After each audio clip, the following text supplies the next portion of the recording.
Assalamualaikum warahmatullahi wabarakatuh. Salam dan bahagia. Saya Venika Andriani SPD, calon guru penggerak angkatan 9 dari Kabupaten Kendal. Kali ini saya akan memaparkan koneksi antar materi modul 1.4.A.8 tentang keterkaitan konsep budaya positif dengan materi pada modul 1.1, 1.2, dan 1.3. Menurut Ki Hajar Dewantara, guru harus berpihak pada murid sehingga harus bisa menuntun murid sesuai dengan kodratnya, baik kodrat alam maupun kodrat zaman, dan memahami karakter murid dan tujuan pengajaran. Hal ini agar terwujud murid yang memiliki kemampuan di bidang pengetahuan atau intelektual dan juga memiliki budi pekerti yang luhur. Pentingnya membangun budaya positif di sekolah sesuai dengan filosofi pendidikan Ki Hajar Dewantara, yaitu pendidikan yang berpihak pada murid untuk membantu mencapai visi guru penggerak. Keterkaitan modul 1.2 tentang nilai dan peran guru penggerak. Menjadi seorang guru penggerak diharapkan bisa memahami dan menjiwai nilai dan perannya sehingga dapat menerapkan filosofi pemikiran Ki Hajar Dewantara dan mewujudkan profil pelajar Pancasila. Nilai-nilai yang harus melekat pada sosok guru penggerak yaitu mandiri, reflektif, kolaboratif, inovatif, serta berpihak pada murid. Nilai dan peran guru penggerak dalam menggerakkan dan memotivasi warga sekolah agar memiliki keyakinan dan menerapkan visi atau nilai-nilai kebajikan yang disepakati, sehingga tercipta budaya positif yang berpihak pada murid. Keterkaitan dengan modul 1.3 yaitu tentang visi guru penggerak. Dalam mengelola perubahan positif di ekosistem sekolah, perlu menggunakan pendekatan bagja. Pendekatan ini dianggap paling sesuai karena bisa menguatkan hubungan antara manusia satu dengan manusia lainnya. Melalui pertanyaan dan tindakan yang perlu dilakukan akan memunculkan temuan sebagai bahan perbaikan, peningkatan dalam menjalankan perubahan demi perubahan. Salah satu perubahan yang diinginkan adalah terbentuknya budaya positif agar diperoleh sekolah yang nyaman, aman, dan berpihak pada murid. Selain itu, budaya positif juga akan mendukung guru penggerak dalam mencapai visi.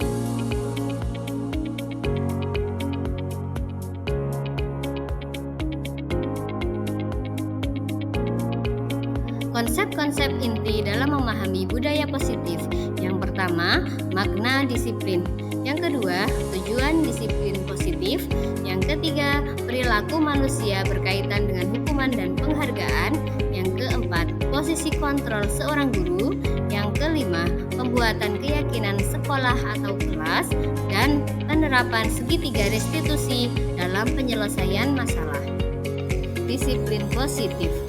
Disiplin positif merupakan suatu cara penerapan disiplin yang mengajarkan anak bertanggung jawab dan menumbuhkan kesadaran diri berdasarkan nilai-nilai kebajikan mengontrol diri dalam melakukan segala tindakan. Disiplin diri dapat membuat murid memahami dan menyadari berdasarkan motivasi internal, bukan akibat paksaan, pujian, ataupun hukuman. Tujuan disiplin positif. Tujuan dari disiplin positif adalah menanamkan motivasi pada murid-murid kita, yaitu untuk menjadi orang yang mereka inginkan dan menghargai diri sendiri dengan nilai-nilai yang mereka percaya.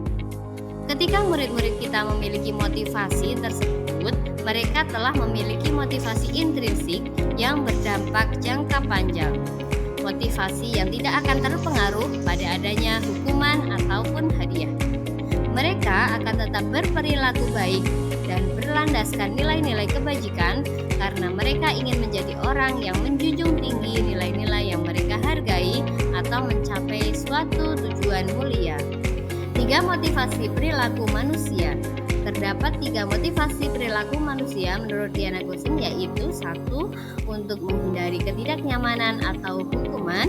Yang kedua, untuk mendapatkan imbalan atau penghargaan dari orang lain. Yang ketiga, untuk menjadi orang yang mereka inginkan dan menghargai diri sendiri dengan dengan nilai-nilai yang mereka percaya. Hukuman, konsekuensi, dan restitusi. Dalam menjalankan peraturan ataupun keyakinan kelas atau sekolah, bila mana ada suatu pelanggaran, tentunya sesuatu harus terjadi.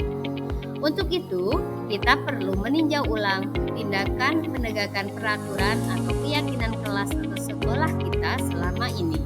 Tindakan terhadap suatu pelanggaran pada umumnya berbentuk hukuman atau konsekuensi. Pengaruh guru penghargaan terhadap anak menurut Kohn. Yang pertama, memberikan pengaruh jangka pendek dan jangka panjang. Penghargaan diberikan untuk membuat seseorang melakukan sesuatu dalam jangka waktu pendek. Jika terlalu sering menggunakan penghargaan, maka orang tersebut akan bergantung pada penghargaan dan akan kehilangan motivasi internalnya. Yang kedua, penghargaan tidak efektif. Penghargaan merupakan suatu benda atau peristiwa yang diinginkan yang dibuat dengan suatu syarat tertentu. Penghargaan diperoleh jika melakukan hal yang disyaratkan. Jika tidak mendapatkan penghargaan yang diharapkan, maka akan timbul rasa kecewa dan berkecil hati, dan kemungkinan di lain waktu tidak akan berusaha sekeras sebelumnya. Yang ketiga, penghargaan merusak hubungan. Ketika seseorang diberikan penghargaan, maka akan timbul rasa iri dari orang yang tidak menyukainya. Jika guru sering memberikan penghargaan kepada siswanya, maka kemungkinan siswanya termotivasi hanya untuk menyenangkan gurunya. Persaingan juga menimbulkan di dalam kelas dan berujung pada kecemasan. 4. Penghargaan mengurangi ketepatan. Yang kelima, penghargaan menghukum. Penghargaan dan menghukum adalah hal yang sama karena keduanya berusaha mengendalikan perilaku seseorang. Pada dasarnya, setiap orang tidak suka dikendalikan dalam jangka waktu lama. Penghargaan akan terlihat sebagai hukuman. Jika penghargaan sangat diharapkan, tapi kita tidak mendapatkannya, maka akan merasa dihukum. 5. Posisi kontrol guru. Yang pertama, penghukum. Yang kedua, pembuat orang merasa bersalah. Yang ketiga, teman. Yang keempat, pemantau. Yang kelima, manajer. Keyakinan kelas. Keyakinan merupakan nilai-nilai kebaikan atau prinsip-prinsip yang disepakati secara universal. Orang akan lebih semangat atau tergerak untuk melaksanakan keyakinannya daripada hanya mengikuti aturan. Restitusi. Restitusi adalah proses menciptakan kondisi bagi murid untuk memperbaiki kesalahan mereka sehingga mereka bisa kembali pada kelompok mereka dengan karakter yang lebih kuat. Lesson 2004. Segitiga restitusi. Ada 3 tahap segitiga restitusi. Yang pertama adalah menstabilkan identitas.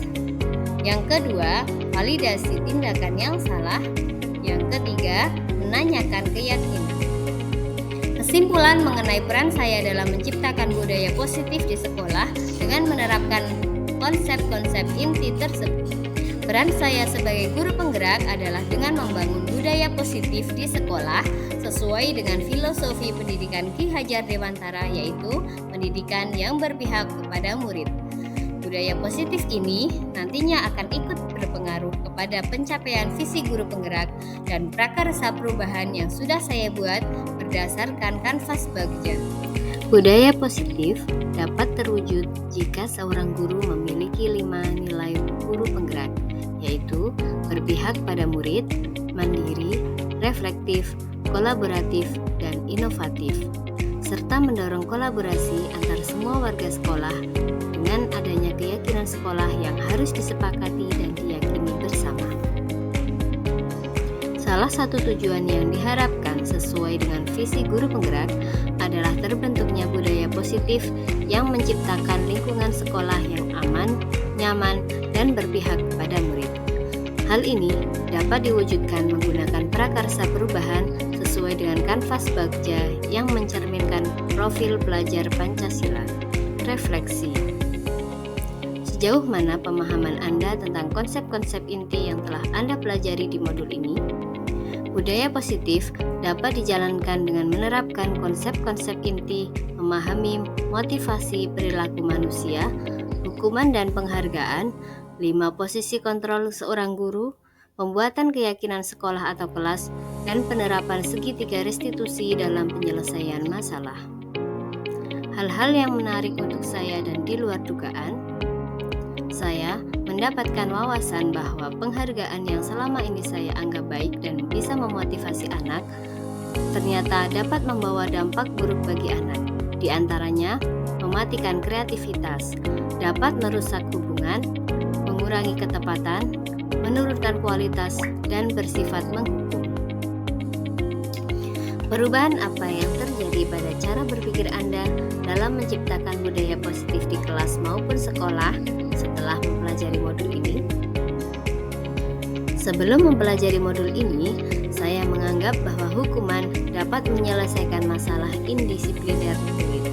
Setelah mempelajari modul ini, saya memahami bahwa untuk menyelesaikan masalah dapat dilakukan dengan membuat sebuah keyakinan kelas yang disusun dengan melibatkan murid. Sehingga, untuk menerapkan budaya positif di kelas, muncul motivasi dari internal murid sendiri. Menerapkan budaya positif tidak dengan hukuman dan penghargaan seperti yang selama ini digunakan. Pengalaman seperti apakah yang pernah Anda alami terkait penerapan konsep-konsep inti dalam modul budaya positif baik di lingkup kelas maupun sekolah Anda? Pengalaman dalam menerapkan konsep-konsep inti dalam modul ini ketika menyelesaikan kasus dengan menggunakan segitiga restitusi ternyata lebih membuat anak tersadar atas kesalahan yang mereka perbuat.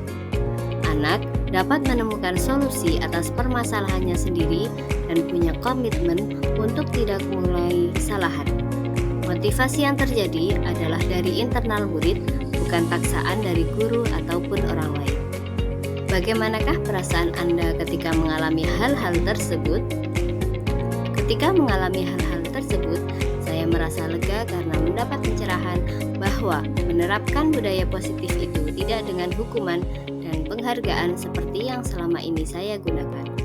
Namun, murid diajak untuk menemukan solusi sendiri atas kasus atau masalah indisipliner yang sudah dilakukan. Posisi kontrol guru dalam hal ini adalah berada pada posisi manajer dengan menerapkan segitiga restitusi. Menurut Anda, terkait pengalaman dalam penerapan konsep-konsep tersebut, hal apa sajakah yang sudah baik dan adakah yang perlu diperbaiki? Terkait pengalaman dalam penerapan konsep-konsep tersebut, hal yang sudah baik adalah sudah mulai munculnya motivasi internal pada murid untuk melaksanakan budaya positif. Guru mulai menerapkan segitiga restitusi dalam menyelesaikan masalah. Yang perlu diperbaiki adalah penerapan secara rutin dan berkelanjutan sehingga murid-murid benar-benar terpantau dan budaya positif bisa tercapai di lingkungan sekolah. Sebelum mempelajari modul ini, ketika berinteraksi dengan murid berdasarkan 5 posisi kontrol, posisi manakah yang paling sering Anda pakai dan bagaimana perasaan Anda saat itu? Setelah mempelajari modul ini, posisi apa yang Anda pakai dan bagaimana perasaan Anda sekarang? Apa perbedaannya? Sebelum mempelajari modul ini, ketika berinteraksi dengan murid berdasarkan 5 posisi kontrol, posisi yang paling sering saya gunakan adalah posisi kontrol sebagai penghukum dan pemantau. Perasaan saya saat itu ada beban mental karena merasa bersalah setelah menghukum murid. Setelah mempelajari modul ini, saya mulai menerapkan posisi manajer dalam penyelesaian masalah.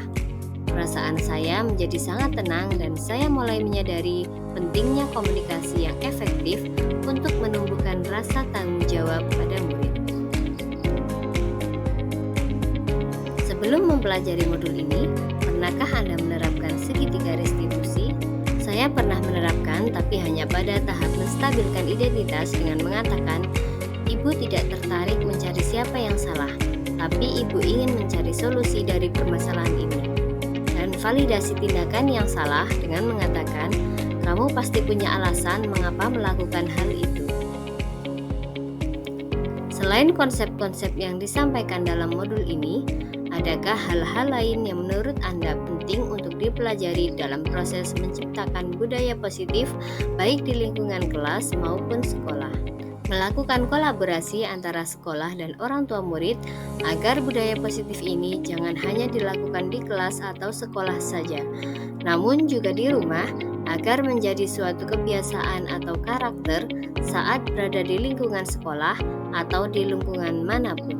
Terima kasih sudah menyaksikan video ini. Salam guru penggerak, bergerak, tergerak, menggerakkan. Wassalamualaikum warahmatullahi wabarakatuh.